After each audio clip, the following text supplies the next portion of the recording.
Get the lowdown on one of the most iconic basketball teams in the world. You're listening to Chicago Bulls Nation. What is going on, Bulls Nation? Welcome back again for another video. So today we are going to talk about Rudy Gobert. There's some rumors out there that the Bulls are interested in, the former, I think, 3-time Defensive Player of the Year. And that's good to hear that we are kind of trying to address that need, because we all know our defense, especially in the interior, was pretty lacking last season. Now, the perimeter, if Ball and Caruso's out there, they're wreaking havoc.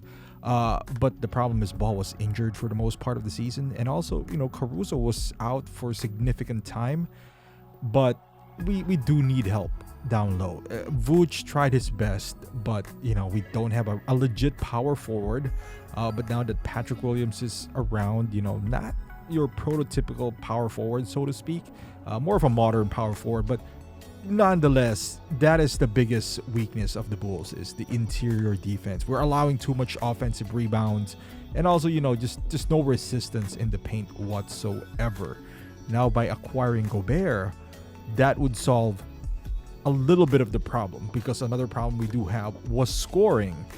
The Bulls were kind of anemic in scoring, and which I did not expect. I thought they were going to struggle defensively, but scoring wise, we struggled against Giannis and the Bucks, and that is expected. They're the best team in the league and very good defensively, but that is one thing Gobert does not do, which is score.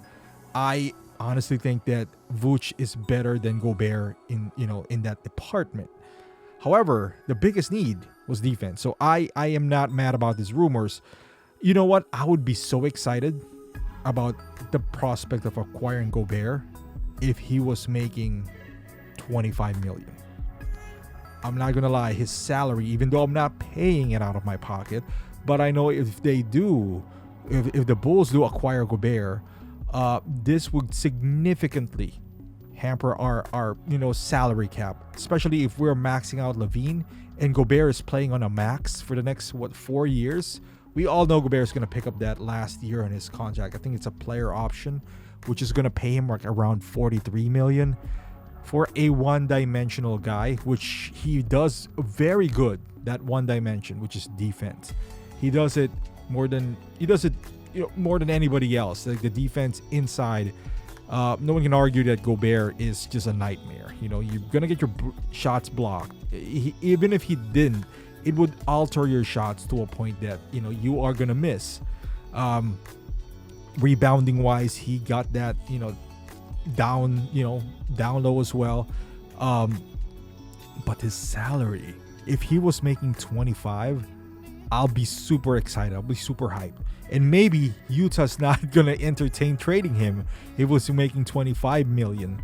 I know there's some rift, apparently, supposedly, between him and Donovan Mitchell.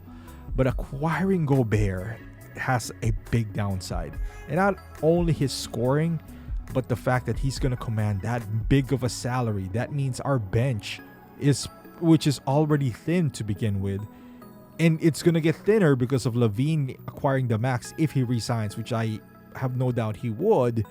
And now you put Gobert in the mix, then there's a bunch of minimum player guys who's going to play for us. I would not be opposed to getting Gobert. Don't get me wrong. Even with a high price tag that he does have. For the right deal, I wouldn't mind acquiring Gobert. If it's in the avenue, it would certainly need Vooch to be included in any trade. So that's 22 mil. So we need to kind of match his salary because we are, kind of over the cap as well. So Vooch is going to be included with probably, if I was Utah, I would ask for Patrick Williams, but I hope the Bulls does not include Patrick Williams. Not for Gobert, at least. I'm not sold on giving up on Patrick Williams, especially for Gobert.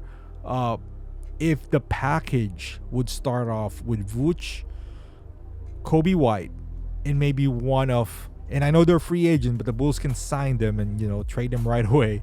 One of those Troy Brown Jr. or Derrick Jones Jr. either of the two or the 18 pick, I would be somewhat okay with that, because I do want Gobert in a Bulls uniform, but not giving up a lot of assets that, or any assets for that matter, because already, like, you're with Utah. I mean, I don't know how many teams, if he was making 25 to 30 million, I'm sure teams are lining up, but with the amount that he's making, and he's kind of gotten exposed in this playoffs that people are not even guarding him, that's the downside with Gobert. Again, it's the price tag that you have to pay. If he was making 25 or 30, you can make an argument, give him some assets, because his salary is kind of controlled, but he's gonna make 42, 43. I feel like that kind of money for a one-dimensional guy, this is just, I'm not comparing them, but I feel like if we sign Mitchell Robinson, also a one-dimensional player, he might not produce the same effect on defense as Gobert, but he's also going to come at a fraction of a price. Maybe you can have Mitchell Robinson at around 10 million, maybe 12. He hasn't really had any big contract year yet, so maybe he's acquirable at 10. I don't know. Comparing that, 4 times as high as Gobert, towards the third year of that contract, man, that's gonna be a tough pill to swallow.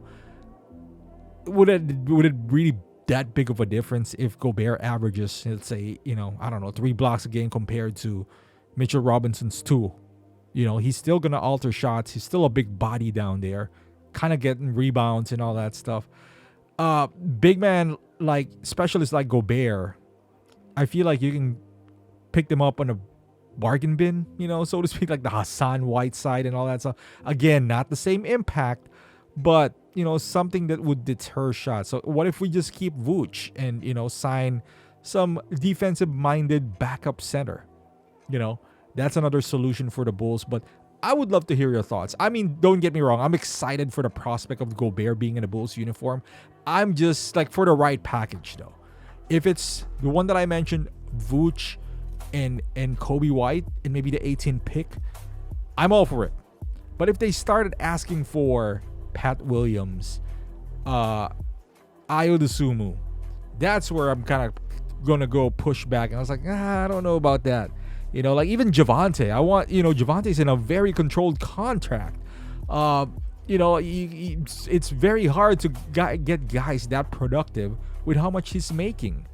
And even if we re-sign him, let's say we re-sign him for like 5 million or so, that's still pretty controlled. So I don't know. I'm willing to give up the Troy Browns and Derrick Jones Jr., sign and trade him, but not Ayo and Pat. In my eyes, those two, combined with the salary that they're making and the potential that they do have, I'll be hesitant to add them. But yeah, let me hear your thoughts on this down in the comment. Again, thank you for watching. If you're a Bulls fan, please subscribe to the channel. Love to hear your thoughts on these matters. Thank you for watching, and I'll see you guys in the next video.